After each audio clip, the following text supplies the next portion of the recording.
आज हम कक्षा 9 के लिए संज्ञा का चैप्टर लेके आए हैं।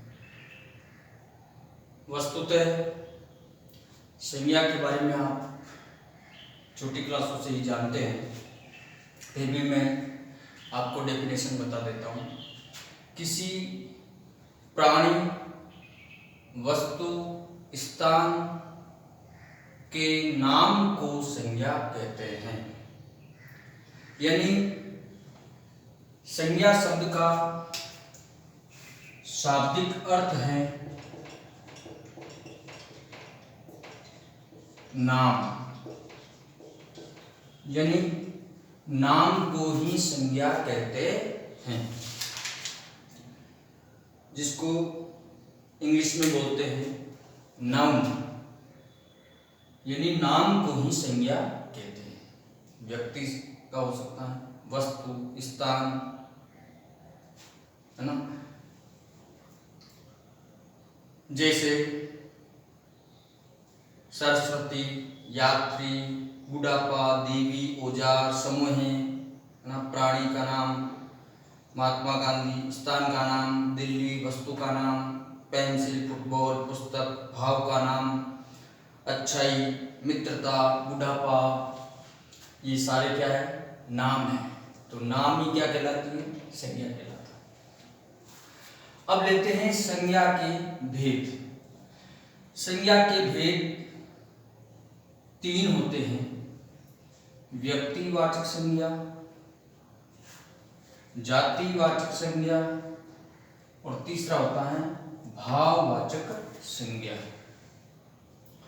अब तीनों संज्ञाओं में जो फर्स्ट है वो लेते हैं व्यक्तिवाचक संज्ञा।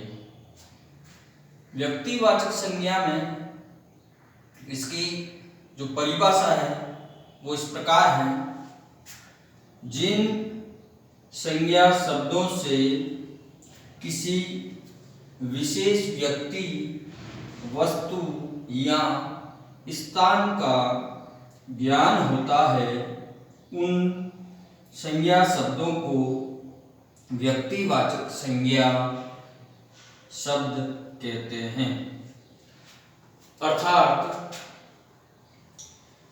या तो विशेष व्यक्ति का, या फिर वस्तु का, या फिर स्थान का हमें पता लग जाए, ज्ञान हो जाए, उन संज्ञा शब्दों को हम व्यक्तिवाचक संज्ञा शब्द कहते हैं। जैसे उदाहरण लेते हैं हम लोग व्यक्तिवाचक संज्ञा का। महात्मा गांधी राष्ट्रपिता है, तो यहाँ पर इससे हमें, इस वाक्य से ये ज्ञान हो रहा है, ये पता लग रहा है कि ये किसी विशेष व्यक्ति का नाम है। तो महात्मा गांधी इसमें क्या हो गया? व्यक्तिवाचक संज्ञा हो गया इस वाक्य में। यानी इस विशेष व्यक्ति के नाम से हमें ये पता चलता है कि ये व्यक्तिवाचक संज्ञा का शब्द है। जैसे हम ले लेते हैं क्रिकेट सबसे लोकप्रिय खेल है, इसी व्यक्तिवाचक संज्ञा में। तो क्रिकेट क्या हो गया? आपके व्यक्तिवाचक संज्ञा हो गया। जैसे हम ले लेते हैं लाल किला दिल्ली में स्थित है, तो लाल किला क्या हो गया? आपके व्यक्तिवाचक संज्ञा हो गया। जैसे शताब्दी एक्सप्रेस बहुत तेज चलती हैं, तो शताब्दी क्या हो गया? आपके व्यक्तिवाचक संज्ञा हो गया। शताब्दी एक्सप्रेस बहुत तेज चलती है, तो शताब्दी क्या हो गया? आपके व्यक्तिवाचक संज्ञा हो गया। इस प्रकार बहुत सारे कितने भी उदाहरण हम ले सकते हैं। अब देखिए और भी कौन कौन से शब्द आते हैं जिनको हम व्यक्तिवाचक संज्ञा के अंतर्गत उनको ले सकते हैं। तो जैसे दिन, कोष्टक के अंदर मैंने लिखा है दिन, जैसे सोमवार, बुधवार, शनिवार, गुरुवार, शुक्रवार। दिनों के नाम जैसे महीने का नाम जनवरी, फरवरी, अप्रैल, जून, अगस्त, अक्टूबर, दिसंबर, ये महीने के नाम हो गए। ये भी किसमें आएंगे? व्यक्तिवाचक संज्ञा। जैसे पर्वत का नाम ले ले, अरावली, हिमालय, सतपुड़ा, विंध्याचल, ये सारे पर्वत के नाम भी व्यक्तिवाचक में आ जाएंगे। एवरेस्ट और कंचनजंगा पर्वत, कोई भी पर्वत हो। उसके बाद हम त्योहार है, त्योहार का नाम ले लें, होली, दीपावली, क्रिसमस, ईद। तो त्योहार के नाम भी रक्षाबंधन, ये भी किसमें आ जाएंगे? व्यक्तिवाचक में। इसके अलावा नदी या सागर के नाम ले ले। नदियों में गंगा, यमुना, कावेरी, सरस्वती, चंबल, बाणगंगा, कोई भी नदी का नाम ले लें तो वो आ जाएगा व्यक्तिवाचक संज्ञा में। इसके अलावा सागर या महासागर, वो भी सागर और महासागर भी व्यक्तिवाचक संज्ञा में आएंगे। कैरिबियन सागर, हिंद महासागर, प्रशांत महासागर, आर्कटिक महासागर, या फिर नीचे मैंने लिखा है कोष्टक में वैज्ञानिक, लेखक और पुस्तक। वैज्ञानिकों के नाम भी, लेखकों के नाम भी और पुस्तक के नाम भी आपके व्यक्तिवाचक संज्ञा में आएंगे। जैसे वैज्ञानिक सीवी रमन, एपीजे अब्दुल कलाम, आपके डॉक्टर होमी जहांगीर भाभा, सीवी रमन, ये सारे जितने भी वैज्ञानिक हैं उनके नाम भी किसमें आएंगे? व्यक्तिवाचक संज्ञा में।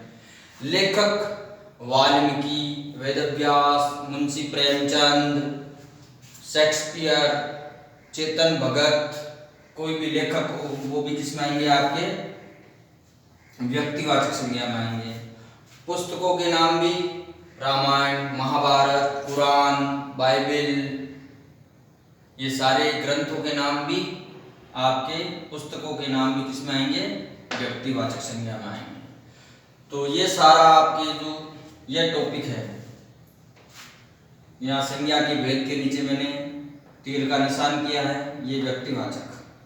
यहाँ जो हमने ये पढ़ा है ये आपके सारा व्यक्तिवाचक संज्ञा का डिटेल है पूरी। अब लेते हैं संज्ञा के भेद में नंबर 2, जातिवाचक। जातिवाचक संज्ञा की आपकी परिभाषा है, जिन संज्ञा शब्दों से किसी प्राणी, वस्तु या स्थान की जाति या सामूहिकता का बोध हो उसे जातिवाचक संज्ञा कहते हैं। अर्थात या तो किसी जाति का बोध होगा या फिर उसकी सामूहिकता का बोध होगा। जाति या सामूहिकता दोनों शब्दों के ऊपर ध्यान देना है आपको। जाति या जाति के समुदाय का बोध होगा उसे जातिवाचक संज्ञा कहते हैं। जैसे आपके सामने मैंने 2 उदाहरण लिखे हैं, ये दोनों उदाहरण है क और ख। पहला जो उदाहरण है, कलम मेज पर है। कलम मेज पर है। मेज का मतलब होता है टेबल। तो कलम इसमें क्या हो गया? जातिवाचक संज्ञा हो गया। एक जाति है, जाति से संबंधित शब्द है ये। दूसरा है, शहरों की गंदगी बढ़ती जा रही है।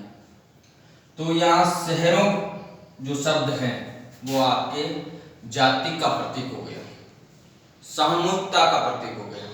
एक तो कह दे खाली शहर, एक कह दे शहरों, यानी समुदाय का बोध करा रहा है। सामूहिकता का मतलब होता है समुदाय का बोध, बहुत सारे का बोध, तो शहरों हो गया। शहर तो कहते तो किसी एक शहर का नाम होता है, लेकिन शहरों कहते ही बहुवचन हो जाता है। तो शहरों की गंदगी बढ़ती जा रही है, यानी अनेक शहर। तो ये भी एक जाति की सामूहिकता का बोध करा रहा है, जाति या समुदाय का बोध कराना।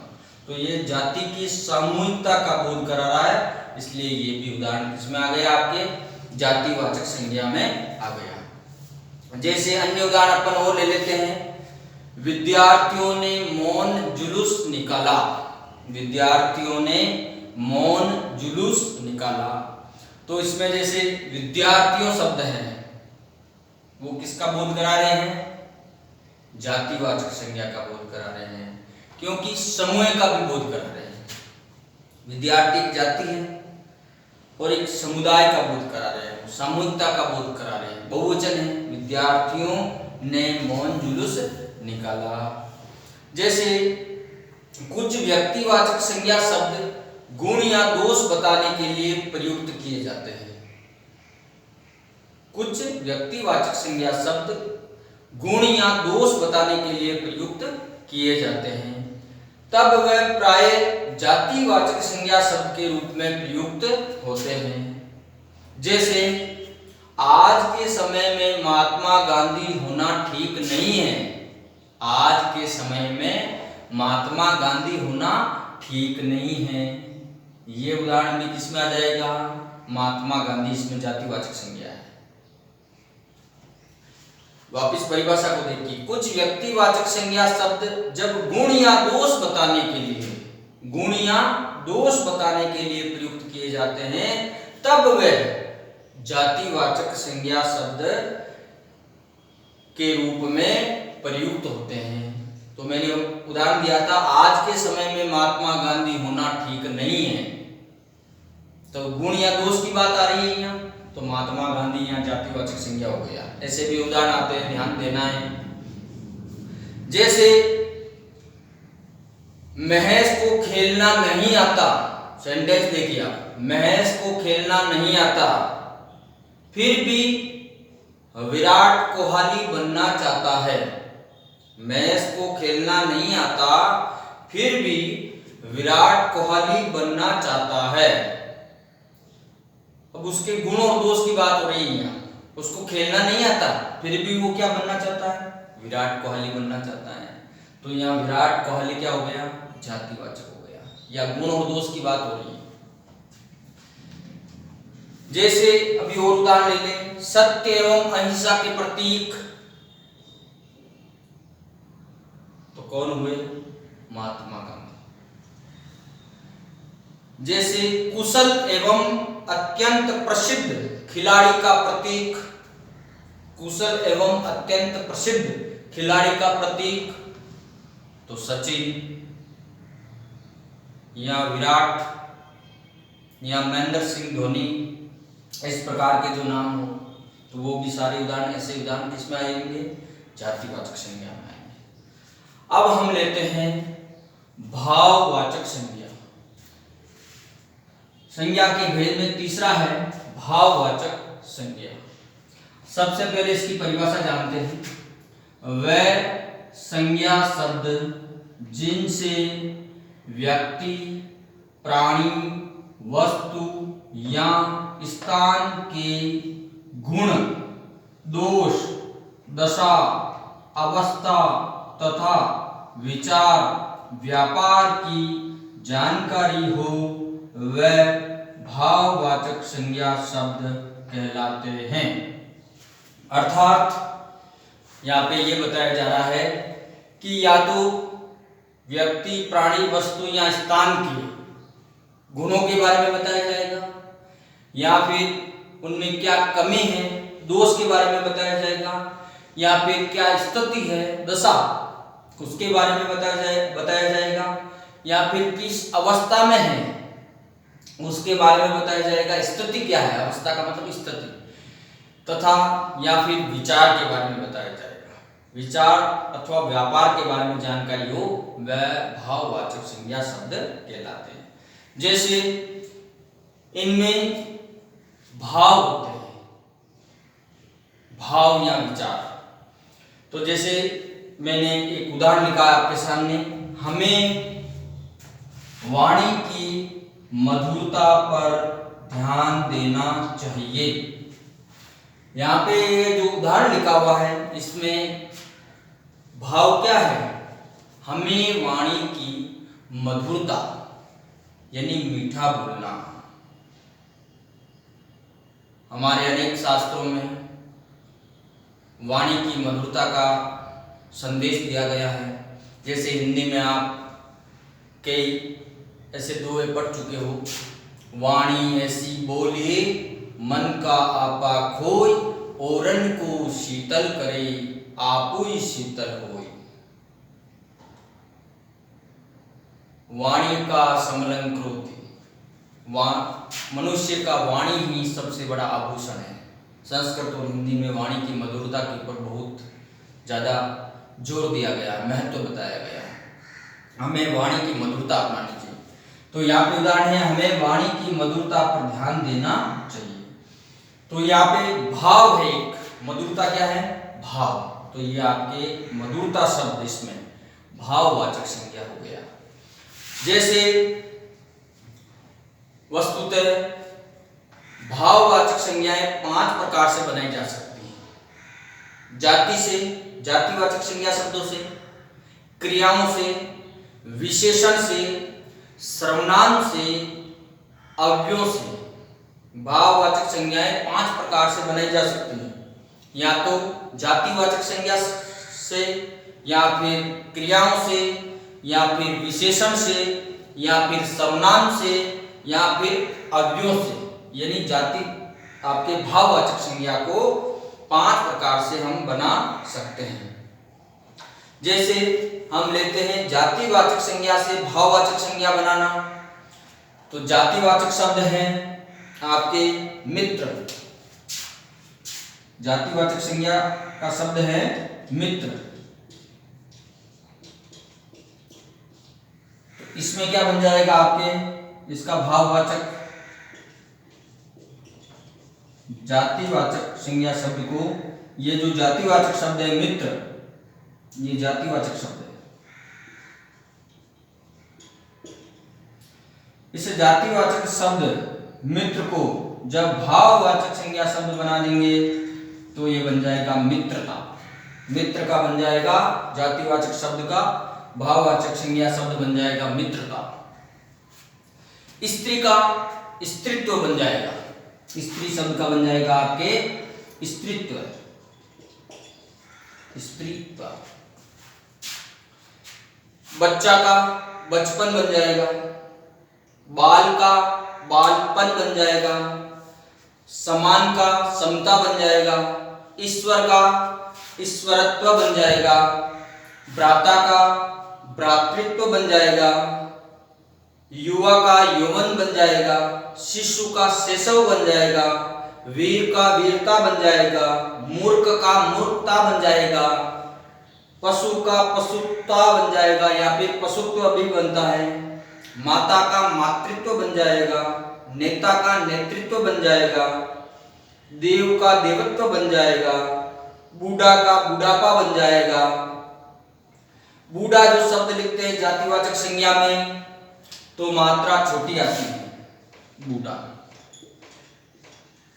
बड़ी मात्रा आती है, बूढ़ा जातिवाचक संज्ञा में बड़ी मात्रा आती है। लेकिन जब भाववाचक संज्ञा बनता है तो बुढ़ापा, इसमें आपके मात्रा छोटी हो जाती है, बुढ़ापा हो जाएगा।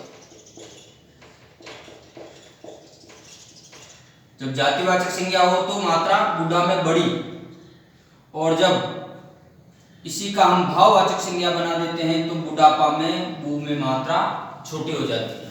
तो इस प्रकार के शब्दों का हमें विशेष ध्यान रखना है। हमें आता है लेकिन हम लिखते वक्त गलती कर देते हैं, याद करते हैं बूढ़ा बूढ़ापा लेकिन लिखते हैं तो गलती कर देते हैं। इस प्रकार की बातों का ध्यान रखना है। जैसे मजदूर का मजदूरी बन जाता है, कवि का कवित्व बन जाता है, इंसान का इंसानियत बन जाता है, पंडित का पांडित्य बन जाता है, सज्जन का सज्जनता बन जाता है। उसी प्रकार हम क्रिया से भी भाववाचक संज्ञा शब्द बना सकते हैं, है ना। और विशेषण से भी भाववाचक संज्ञा बना सकते हैं, सर्वनाम से भी भाववाचक संज्ञा बना सकते हैं, अवयवों से भी भाववाचक संज्ञा बना सकते हैं। तो मैं थोड़े थोड़े उदाहरण आपको, जो अभी मैंने आपको कहा था कि भाववाचक संज्ञा बनाना, भाववाचक संज्ञाएं 5 प्रकार से बनाई जाती हैं, तो उनके थोड़े थोड़े उदाहरण लिख के ब्लैक बोर्ड पे आपको मैं अभी बता दूंगा। धन्यवाद।